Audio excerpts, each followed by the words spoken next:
Hello, Abraham. It's nice to feel you again. On the land cruise in Cancun, I think that the biggest thing I took away from our interaction was the feeling of sitting here and really truly feeling this sense of well-being in an amplified state. There's a lot more that happens in a room like this than words and hearing them. Most of what is happening vibrationally.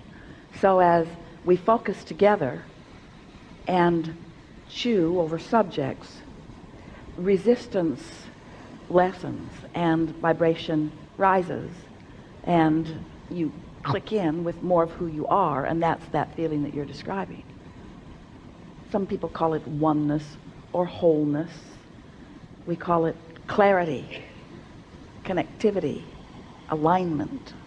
What do you want to talk about? So when I was in the hot seat in Cancun, you basically told me to get out of my head and to pick something. Those are the two things that I really remember, and I haven't gotten the recording yet, so I haven't heard the rest, but it was the feeling in those two things. And so I've spent some time thinking about it.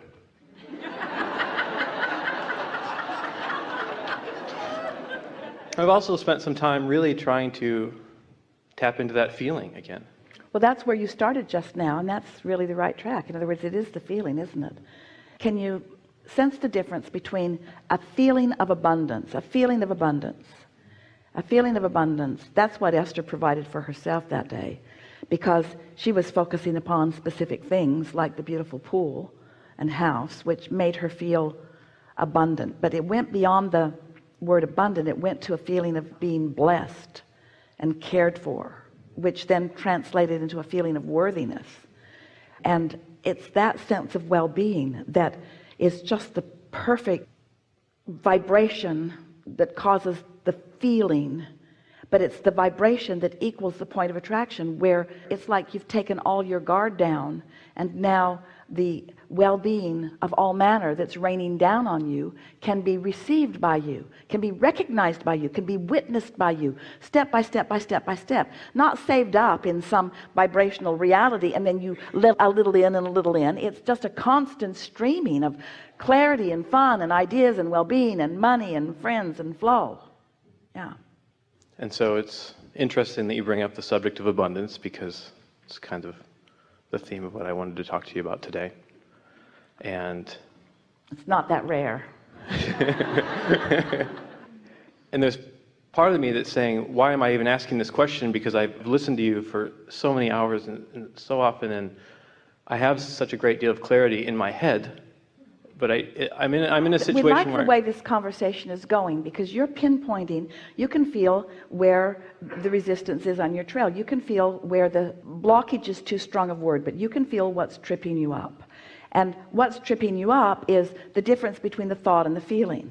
And so we've been talking for a long time about how your emotion follows the thought. Emotion follows the thought. So you think a thought and then you have an emotional response to that thought. But somewhere along the way there was a smaller thought where you had more choices. We're going to give a hypothetical that isn't accurate. It isn't accurate to you, but for the sake of understanding this. So let's say that you, for whatever reason, stopped working, and so the money that's been coming in isn't coming in and hasn't for a while, and so you've depleted your savings and you've maxed out all your credit cards, and so now you're at the end of any leeway or latitude or any sense of freedom. And now things have become quite critical, because now bills are coming and people are calling and the pressure is really on, and you're feeling it in a strong way, and your feeling of freedom is all but gone, and your feeling of tension and worry is what you're feeling most of the time. So this is a momentum that's been going on for a while in this example. And so now we say, well, just think a happy thought, and you think, give me a break. There's no possible way that I can think a happy thought under these conditions. The momentum is such that the universe is not dishing up to me anything other than worrisome thoughts. So if I'm going to think about this, and I probably am, then they're going to be worrisome thoughts, to which I'm going to have an emotional response. That's why we call them worrisome thoughts. It's thoughts of worry, maybe even panic. Maybe I'm not even sleeping at night. So thought and emotion all running really close together. So Then you come to someone who's wanting to teach you about getting hold of your vibration and getting hold of the way you're thinking and getting hold of the way you're feeling, and we say, oh, just get into the receptive mode. And you think, okay, I'd like to be in the receptive mode, but meanwhile this is what I'm feeling about this, and everywhere I go more conditions show themselves to me. Every day, all day, things come up that enhance this receptive mode down here. How do I break this cycle? How do I get into something that feels better? And we say, first of all, you've got to change the subject, because this subject already has so much established momentum. And even though you went to bed and your momentum stopped, when you woke up the bills are still there, and somebody else may still be worrying with you, and the conditions are all around you. And so it would be freakishly odd for someone to say to you, just don't think about it. And in some ways you might say, that's how I got myself into this mess to begin with. I wasn't tending to what I needed to tend to, and so now I've got to face the music. How do I get myself out of this? How do I get out ahead of it feeling wise? And we say, all right, you have to start at the beginning of this. First you have to acknowledge that you are a vibrational being. Do you? In other words, we're going really general, and that the universe is responding to your vibration. So you might say yes, and then you might say yes, but the universe is responding to my vibration, and I'm really worried about this, and so the universe is giving me more. How do I break that cycle? So we say, we've got to change the subject. And then you argue for your limitations more by saying, I can't change the subject because money is tied to almost everything. It's tied to what I eat, and it's tied to where I live, and it's tied to who I hang out with. Really, it's tied to so many things. How do I not think about that? And we say, by thinking about something else. And you say, yes, but law of attraction is only dishing those things up. And we say, all right, you got to pay attention to what the universe is yielding to you through your path of least resistance. And this is what we really want you to hear. Remember, your inner being knows where you are financially, and your inner being knows where you are in terms of your vortex abundance, and your inner being knows how to bring you from one to the other. So your inner being knows what things are worrying you the most. Your inner being knows what your path of least resistance is, and you're not this good, any of you, at focusing doggedly on only one thing. Your greatest gift is that you are fickle. Your greatest gift is that there are so many things that you could think about, and so many things that are asking for your attention. So it is for sure that today something is going to catch your attention that is off that subject. And your inner being is aware not only of what those subjects are, but of the timing of those subjects. So it's like your inner being is saying, it is not literally like this, but it is accurate for us to tell you this story in this way. It would be like your inner being and other inner beings, cooperative components, having a conversation about you. And the conversation would go something like this. He's looking for abundance, and there's so much lined up for him, but he can't find it because he's all twirled up in that and that and that. So let's watch for an opportunity when he least suspects it. His cork is accidentally going to bob for a minute, because he doesn't have the ability to stay focused on anything all day. So be aware that his cork is going to bob, and when it does, fill that gap with thoughts that match that. Now, if you have done only one small thing, which is to say, I'm going to watch for opportunities to feel good, and when you accidentally aren't doing that thing you do that's holding your cork under the water, and you are bobbing up here on the surface, you are going to feel the difference for just a moment if you have the acuity to run with that just a little bit. But most important, you don't have to run very far with it. Just notice that breath of fresh air, and maybe even an idea, because your inner being and all inner beings are really pouring the juice on. In other words, you're in a moment of less or no resistance, and so ideas are being presented to you, and you just might receive one of them. Even if you don't receive the idea, you're going to feel an amplified feeling of freedom, of feeling better, and your vibration is going to have changed a little bit, which means your point of attraction has shifted, which means the worrisome thoughts have to be less because your vibration has shifted, you see. So eventually you can stay off the subject. There is so much abundance that you don't have to pay for. Tracy was with Esther on her birthday the other day with the kids, and they were astonishingly playful, all of them. It was a day that had been set aside to play, and everyone was feeling playful.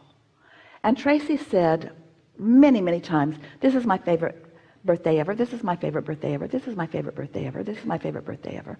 And Esther was thinking, this is her favorite birthday ever. This is her favorite birthday ever. And then Tracy said, "Ooh, maybe we'll see a rainbow." They didn't. But at the end of the day, so many people posted rainbows over her house on her Facebook page. Tracy was not where the rainbow was, but her house was. And it was a double rainbow. Stayed over her house all afternoon. Rainbow, rainbow, rainbow, rainbow, rainbow, rainbow, rainbow. That is abundance. You can't buy that kind of abundance. You can't pay for that stuff. You pay for it with your, "This is my happiest day ever. This is my happiest day ever." You pay for it with your appreciation. You see what we're getting at? Abundance comes to you through your vibrational payments, and your vibrational payments just mean your attention to things that feel good.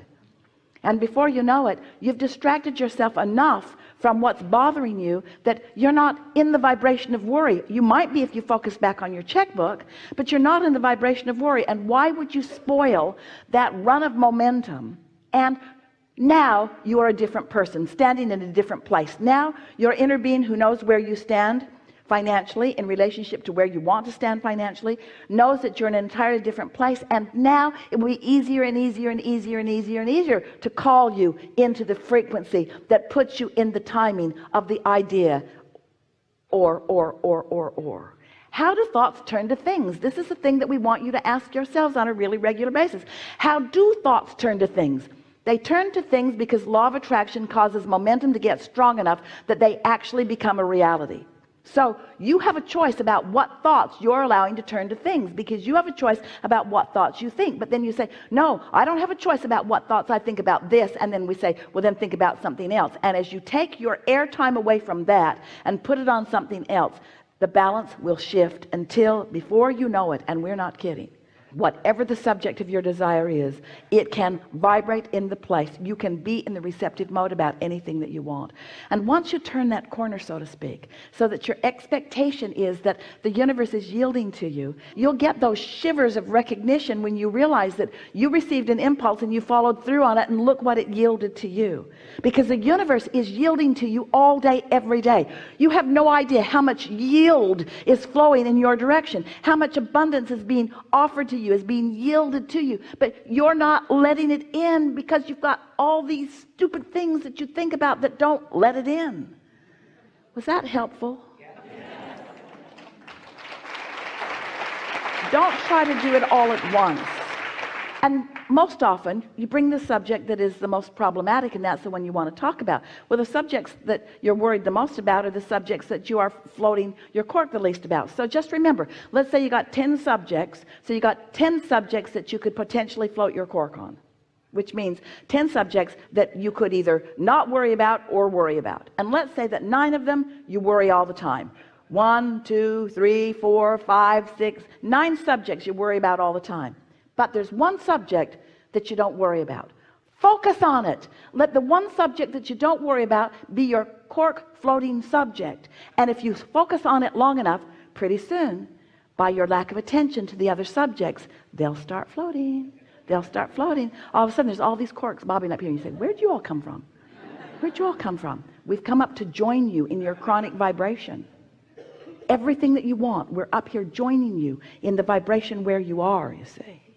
Helpful?